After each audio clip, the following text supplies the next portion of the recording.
किए ଏହି 27 ବର୍ଷୀୟ ସୁନ୍ଦରୀ ରହୁଛନ୍ତି ଆମେରିକାର ରାଷ୍ଟ୍ରପତିଙ୍କ ପାଖେ ପାଖେ। କେହି କିଛି ଟ୍ରମ୍ପକୁ କହିଲେ ସିଧା ଝାମ୍ପି ପଡୁଛନ୍ତି। ଟ୍ରମ୍ପ ପ୍ରଶାସନରେ ଥିବା ଏହି ସୁନ୍ଦରୀଙ୍କୁ ନେଇ ଏବେ ଚାରିଆଡେ ଚର୍ଚ୍ଚା। ସବୁବେଳେ ନିଜ କଡ଼ା ବୟାନ ପାଇଁ ଚର୍ଚ୍ଚାରେ ରହୁଥିବା ଟ୍ରମ୍ପ ଏବେ ବିନା ଭିଜାରେ ଆମେରିକାରେ ରହୁଥିବା ଭାରତୀୟଙ୍କୁ ଦେଶାନ୍ତର କରି ଚର୍ଚ୍ଚାରେ। ଏହାରି ଭିତରେ ଲାଇମଲାଇଟକୁ ଆସିଛନ୍ତି ଟ୍ରମ୍ପ ପ୍ରଶାସନରେ ଥିବା ଏହି 27 ବର୍ଷୀୟା ସୁନ୍ଦରୀ ମହିଳା। ଟ୍ରମ୍ପ ସରକାରଙ୍କ ବିରୋଧରେ କେହି କିଛି କହିଲେ ଘାଇଲା ବାଘୁଣୀ ପରି ସିଧା ପ୍ରେସମିଟ୍ କରି ସେମାନଙ୍କ ବିରୋଧରେ ଗର୍ଜୁଛନ୍ତି। ତେବେ ଏହି ମହିଳାଙ୍କୁ ସବୁବେଳେ ଟ୍ରମ୍ପଙ୍କ ପାଖେ ପାଖେ ମଧ୍ୟ ଦେଖିବାକୁ ମିଳୁଛି। ବିଶ୍ୱର 1 ନମ୍ବର ପାୱାରଫୁଲ ନେତାଙ୍କର ଏହି ସୁନ୍ଦରୀ ଯୁବତୀଙ୍କ ସହିତ କ'ଣ ରହିଛି ସମ୍ପର୍କ, ଆସନ୍ତୁ ଜାଣିବା ଏ ଭିଡିଓ ମାଧ୍ୟମରେ। ମଡେଲ ପରି ଦିଶୁଥିବା ଏବଂ ଶବ୍ଦର ତୀର ଛାଡୁଥିବା ଏହି ମହିଳାଙ୍କ ନାଁ କାରୋଲିନ୍ ଲେଭିଟ୍। 1997 ମସିହାରେ ଜନ୍ମିତ ଏହି ଲେଡି ଚଳିତ ଜାନୁଆରୀ ମାସଠାରୁ ଟ୍ରମ୍ପଙ୍କ ପ୍ରଶାସନର ହ୍ୱାଇଟ୍ ହାଉସର ପ୍ରେସ୍ ସେକ୍ରେଟାରୀ ଅଛନ୍ତି। ପ୍ରେସ୍ ସେକ୍ରେଟାରୀ ହେବା ସହିତ ସେ ହ୍ୱାଇଟ୍ ହାଉସର ସର୍ବକନିଷ୍ଠ ସେକ୍ରେଟାରୀ ଭାବେ ଗୌରବ ଅର୍ଜନ କରିଛନ୍ତି।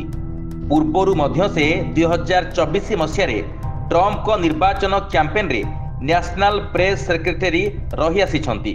ତେବେ ଚଳିତ ମାସରେ ସେ ହ୍ୱାଇଟ୍ ହାଉସକୁ ଆସିଲା ପରେ ସତେ ଯେମିତି ଟ୍ରମ୍ପଙ୍କ ସୁରକ୍ଷା କବଚ ପାଲଟି ଯାଇଛନ୍ତି।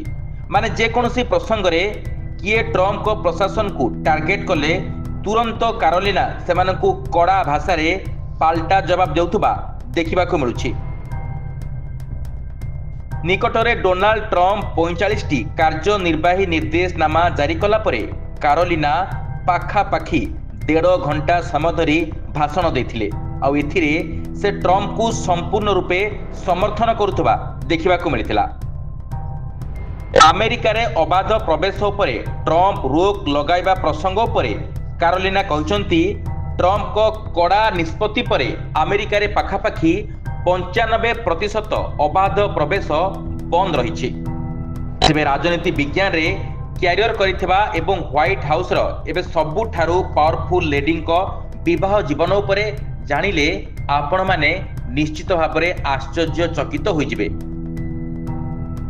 କାହିଁକି ନା ଏହି ସୁନ୍ଦରୀ ଲେଡି 2023 ମସିହାରେ 25 ବର୍ଷ ବୟସରେ ତାଙ୍କଠାରୁ 32 ବର୍ଷ ବୟସର ଜଣେ ବଡ଼ ବ୍ୟକ୍ତିଙ୍କୁ ବିବାହ କରିଛନ୍ତି। ଏବେ କାରୋଲିନାଙ୍କୁ 27 ବର୍ଷ ଆଉ ତାଙ୍କ ସ୍ୱାମୀଙ୍କ ବୟସ ପାଖାପାଖି 60 ବର୍ଷ। ସେ ସମୟରେ ଏଭଳି ବିବାହକୁ ନେଇ କାରୋଲିନା ଚର୍ଚ୍ଚାରେ ରହିଥିଲେ। ଏବେ ତାଙ୍କର ଏକ ପୁତ୍ର ସନ୍ତାନ ରହିଛି।